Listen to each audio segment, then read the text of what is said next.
Barbara. I'm Cheryl. And I'm Naima. We're three Black moms.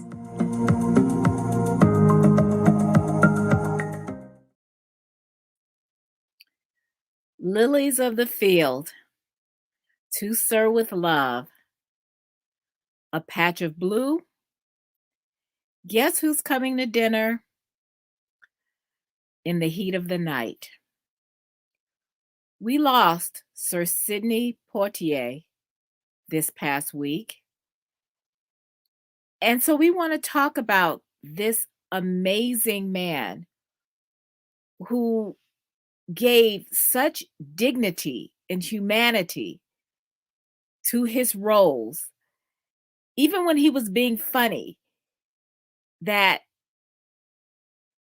it's a loss that even though he was 94, it seemed like it came too soon. I don't even know if I could tell you what my favorite Sir Sidney Poitier movie was, but I know that anytime I come across one, just flipping channels, I sit down and watch the whole thing. And I've been looking at Instagram posts, and a lot of people have been talking about the slap heard around the world when it was in the heat of the night. And people talk about To Sir with Love and how he was the first Black actor, male, to win the Academy Award for Best Actor for Lilies of the Field. I don't know, sisters, there's so much that we could talk about for Sidney Poitier, from this being this amazing, beautiful, beautiful, handsome, dark-skinned Black man to, I don't know, we're going to miss him.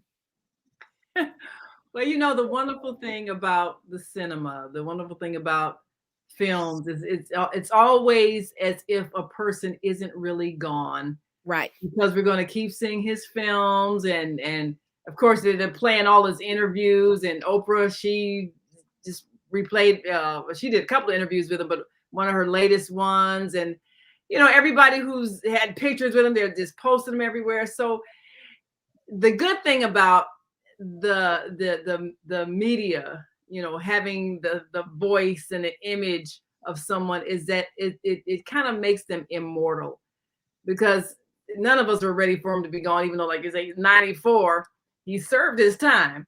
But when I first heard it on the radio, I was like, oh, my Sidney's gone. I know. It's so sad.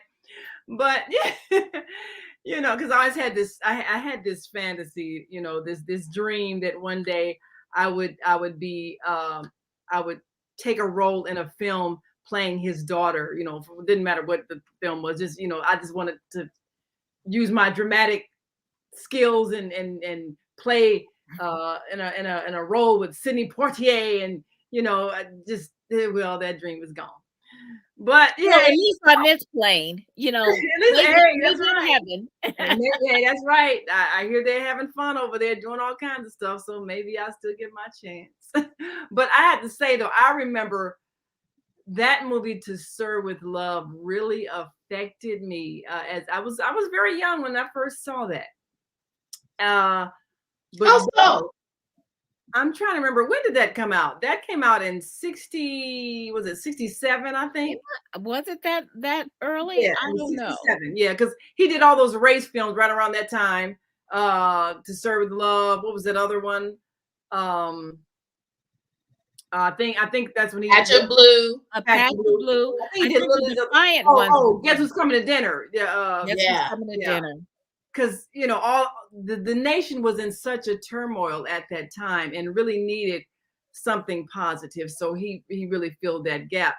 But I remember that scene To Sir with Love when he came into the classroom that day and he said, I'm going to teach you survival skills. And he pulled out a bowl and some lettuce and was showing them how to make a salad. And I said, that's the kind of teacher I want to be, you know, teaching real stuff. And it just, it really touched my heart, and it did influence me later on in life when I was teaching.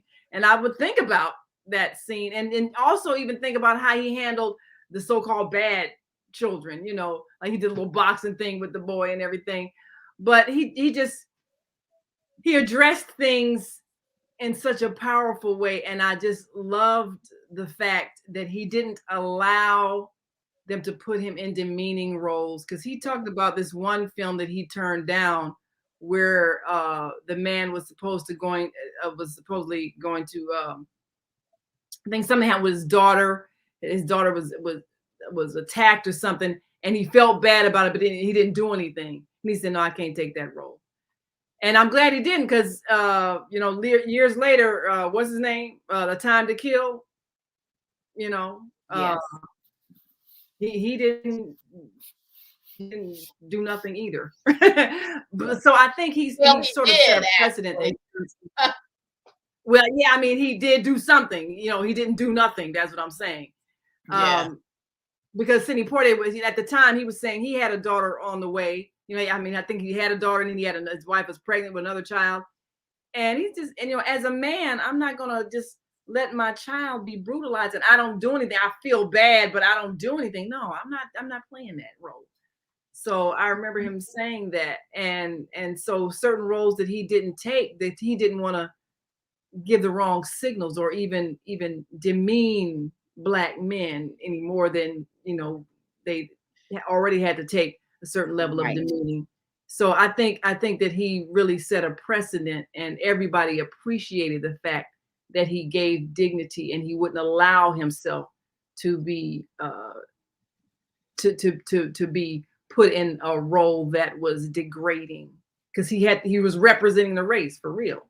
And in fact, in the heat of the night, the whole slap heard around the world Oh, scene where this man slapped him, he immediately slaps him back. Captain that. Well Everybody well, loved he that. put that in there, and he said because it wasn't written that way, and he says, "No, Yeah, I want this shown." I says, "Because this was a man who was dignified, who would not have taken that." And right. yeah, this was your fantasy, this was the Southern fantasy of where we can do anything to you, and you can't do anything back, or we will have you shot. Yeah. And he insisted on that, and I liked when they said, "Well, what do they call you up north?" "They call me They Mr. call me Mr. Mr. Tibbs. Tibbs. Yeah, You everybody know, loved because that. this was not, and as someone who teaches about diversity, that's one of the things that I will have to address is that honorifics are important in our community. And it comes before that, because rather than saying, "What you doing here, boy?" No, he would never allow himself to Mm, be treated that way. yeah, And because he was a detective, no, he wasn't going to allow someone just because he was in a right. different place to Yeah, treat him that way. right. And I just and all the time he was always who we would strive to be. Yeah, Sometimes you didn't get a chance to uh show your dignity, or you had to not necessarily grovel but humble yourself to stay alive. But this was, and he wasn't a fantasy, he wasn't playing a fantasy, he was playing about who we see yeah, ourselves as. right. Right. And there are a whole lot of black men that were just like that. They didn't take no stuff. I mean, our Yes, father was one of those. He didn't take yes, no stuff, and You you know, need that was to see that. absolutely one of the most astounding things about Sidney Poitier as an actor. He brought himself into every role. And there are a couple of Mhm, roles that you brought up, Naima, how you were touched by the kind of person he portrayed himself to be mhm, in To Serve with Love. And I remember there was one particular scene in which, even when he was angry, he was didn't able to curse. control that anger and direct it in a positive way, Yeah. in which those students began to respect him, because Right. here they had done this thing that was absolutely reprehensible and would be incredibly demeaning and degrading to the women in this particular Right. scene. Yes. And he got after them. And even though this man is boiling mad, he like is controlling that anger in a way and directing it to tell them, you don't do this. You have respect for yourselves as women, not to allow yourselves to be treated this way and not to do this kind of thing. And this is back in the day where you didn't have commercials about this kind of stuff. People didn't talk about this kind of stuff. And so he was very dignified in handling things. And even in his role in Raisin in the Sun, which we all love that movie. Yeah. And Mama really loved that movie. Yes. And Mama really loved the woman who played Sidney Poitier's mother in that Oh, movie. Claudia yeah. And Mendes. Yeah. yeah, Yeah. and Yeah. he was a person that could draw you into the role and really help you appreciate Yes. a You can lot of the feel ways he finessed those things. And one of the comments that I made on Facebook, there were a lot of comments about Sidney Poitier and his roles and all these things.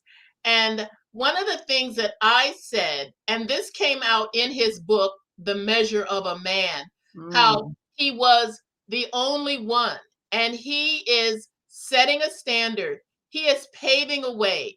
And when young Black men and women and other young young women and men of color find themselves in a situation where they are the only one in a classroom, the only one at a job, the only one at a meeting, the only one in that building, don't despair that you're the only one. You are paving a way for those behind you. It always starts with being the only one. And don't be intimidated by that. Don't be, feeling somewhat insignificant because I'm the only one. Well, you're the only one for a reason, and the Lord is going to use that. Yes. You may be the first, but make sure you're not the last. Right. Yeah, right. Don't be the only forever. I'm the Yes. first. Yeah. The first, but the Well, many first to come. always has to pave a way, because even the indignities that he had to endure, not being allowed to stay at the same hotel as the other actors, not being allowed to be at certain restaurants with the other actors, all those things that were developing during the rise of the civil rights movement that was starting to make those things change.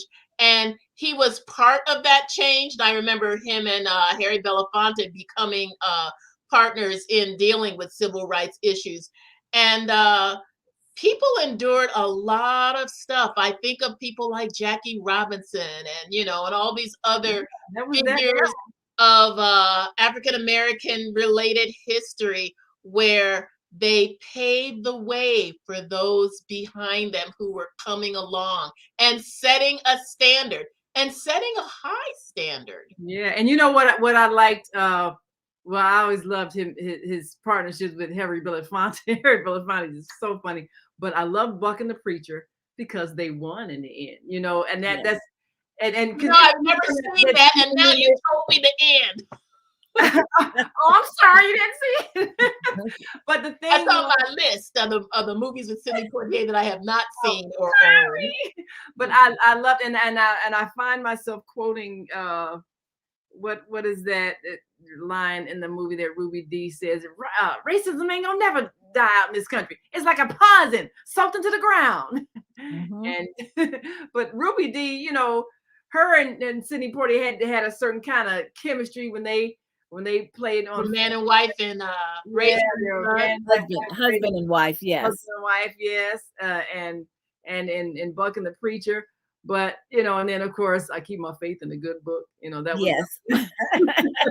I've seen that scene. That's pretty good. I like that. So but that was another historic film that taught what happened, when people were trying to leave the plantation and settle out west, and then they were being chased by those who wanted to try to drag them back into a slave-like existence, and they had to fight. And having the Native Americans stand up for them, stand with him at the end, that was like, oh yeah. So, we need to see those things. We need to see the triumphs. We need to see the times when we fought back and won. We need to see when we masterminded plans to make things happen, and we need to see ourselves fearless. And that was really a crucial era, just people who needed to come out of a feeling of helplessness and degradation, especially in the South, where it was expected you were just gonna just keep taking it anyway. That's why they call me Mr. Tibbs. That's why that slap needed to happen, because people needed to see a man not take it, and slap back. Because And something else too about it was Sidney Poitier's upbringing. He always did things to honor his family and yeah, to like honor you his said that. parents. Yeah, And by him not having that African American history of the United States, by being born, in the Bahamas, he West didn't Indies. know, Yes. even as a young child, that He he's had in that the South, tradition. he's in Florida, as a matter of fact. He didn't know he's supposed to step aside on the sidewalk to let a white person come by. He is thinking of himself as a human being, a young man. Uh, this person is no different than me. I'm not going to demean myself. He had not learned that. He did not grow up with that baggage. And a lot of times we forget that not everyone Black in America is from the United States originally. They may have immigrated here from, I have friends who are from Turks and Caicos. They don't have that history, even though they see discriminatory behaviors and different things like that, but they don't have that baggage that will make them recede into that Yeah. kind of They can thinking. acquiesce to mistreatment. Yeah. Yeah. And what does that tell us?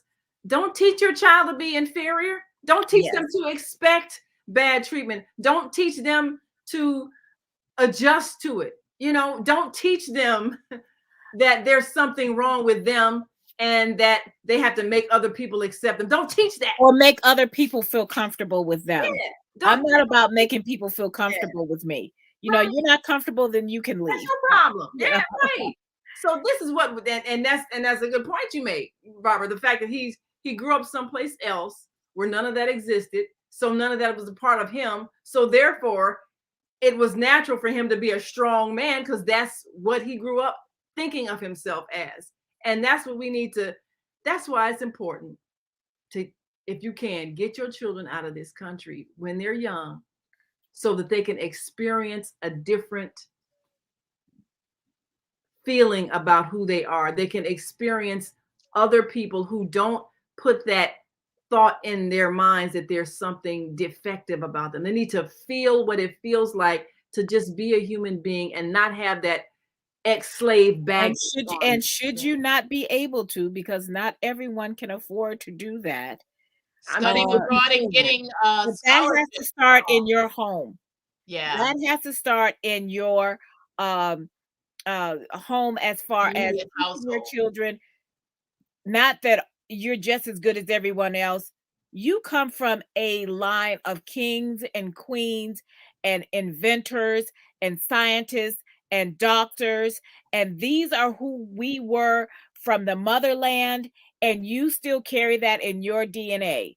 And the reason why things are the way they are is because people who colonized this country and colonized other people are afraid of that. They are basing their whole livelihood on fear. Fear of, and it doesn't matter how afraid they are. By 2045, Black and brown people will join the global majority and be the majority in this country. And even though, these are the lessons that Sidney left us. Absolutely. He left us. And it is so important, like you were just saying about getting out of the country. There are scholarships and different fellowships that are available to students to study abroad. I am a firm believer in every child having the opportunity to study abroad in another country, if for nothing else, to realize that the whole world does not revolve around you just because you're an American. The whole world does not just revolve around you. There are other things happening in the world that have impact on our relationships with one another. And studying abroad or going on a mission trip to another country where there's another opportunity where you can be taught compassion about dealing with other people and different people groups. All these things serve to educate you and help you toward building that kind of community that is warranted if we want to live in a world that's moving toward peace and not chaos.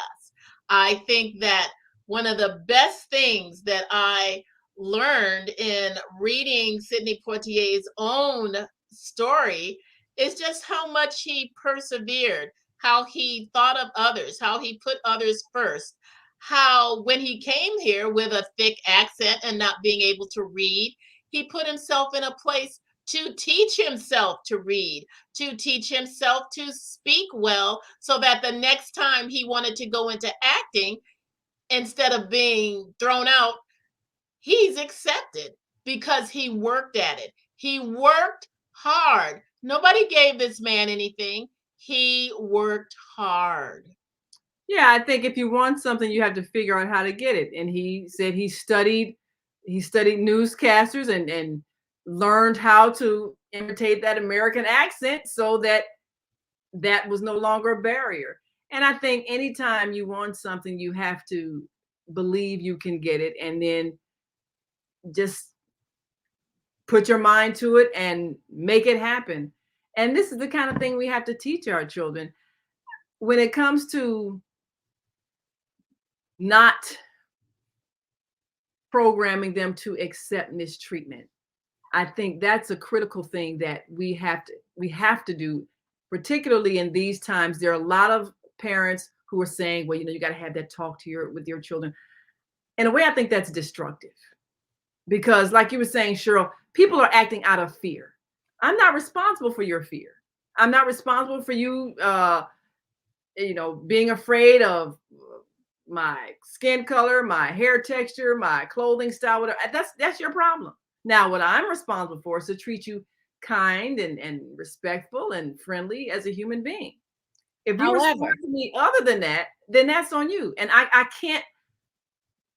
can't acknowledge your defective way of thinking, believing that if I in any way frighten you, you have a right to harm me. I can't do that because then I'm reinforcing bad behavior. well, And I the know only that's hard. thing is that if it's someone with a gun and a badge, that they can fear for their lives because they have weaponized your skin color. So yeah, you do need to have that talk, but that does not mean that you have to give up your dignity. And that's what you have to teach your children. Never give up your dignity. And it's something that people respond to that emanates from you that actually keeps you from ever having to give up your dignity Right. because of the fact that they feel your vibration. And it was something that I remember they talked about during the freedom rides, when they would have people who were in the civil rights movement going down south from the north, a lot of the black people. And because they didn't have the southern conditioning, a lot of the southern whites, really resented them and sort of and feared them because it's like, oh, they're not from here. In other words, they don't have that fear thing. They're not dropping their eyes and ducking their heads, because they haven't been conditioned Hmm. that way. We should never condition our children to acquiesce to other people's racism ever. Whether I don't care if they're, and I understand it's a difficult thing with the police right now, but it's like anything else. You have to stand your ground with a bully and keep your dignity and make them remember their humanity. Because if you don't know how to keep your inner peace and your inner calm, then it's like you're encouraging other people's bad behavior. Just like, you know, yeah, it's hard when somebody's got a gun and a badge, but I think there's something that we have to do in this nation about that situation, Oh, absolutely. because nobody should be feeling like they're at someone else's mercy and someone can take their life at will. We shouldn't create that environment for our children to have to deal with. It's Well, our yes, responsibility to get rid of that. and that's the thing is that that's part of the system. That we have to Right now dismantle is that shouldn't exist. I said if people fear for their lives that much, you should not be a police officer. Right, Because right, other countries, they have police officers who don't even carry guns. right, right. So I mean, this is one of those things that we as a collective have to address, and that's why Sidney Poitier was such a groundbreaking person, especially with that film In the Heat of the Night, because I mean he was in territory where people felt like they could lynch you if you didn't act like you knew your place, you know. So that was a big statement for him to make. But then also even in Guess Who's Coming to Dinner? I mean, Yes. interracial marriages were still illegal in a lot of states during Right. making that film. So there's a point. There's 6 months before it was released, the loving law was passed where Yes. you could marry interracially. But that is it's like shocking when you think that was in a lifetime that we can remember. Yes. Yeah. So Maureen Johnson says Sidney was taught to read by the man who worked with him.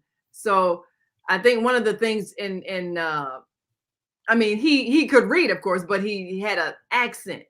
So he had to learn how to speak with a North American accent and With less of a West Indian. less of a Yes. Indian accent. That's what the issue was. It was his accent, Yes. and that's what he had to work toward overcoming. And he obviously mastered it because he look at all the roles. I mean, he played Thurgood Marshall. I mean, he's played all kinds of people. He played Mandela. So I mean, he has really played some. Did he play Mandela? I think he did. Yeah. Well, somebody somewhere is going to play Sidney. Yeah, somebody's gonna play Sidney Poitier. Now that's a story. Well, he's already got 2 autobiographies that he's written. So Yeah. I think that somebody, some rising young actor is gonna play that role, and we'll be looking for it because I think that he's a story worth telling. Definitely. Well, we've got to go. And we want to remind you all to like us on Facebook and subscribe to our YouTube channel, 3 Black Moms. And tune in next week. We'll be live at 5 p.m. Central Time, 6 p.m. Eastern. Until that time, I'm Naima. I'm Cheryl. I'm Barbara. We are 3 Black moms. Bye.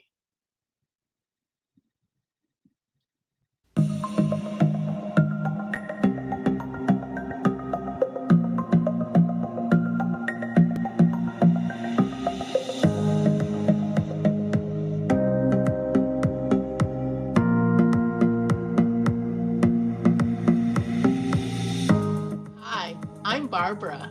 I'm Cheryl. And I'm Naima. We're 3 Black Moms.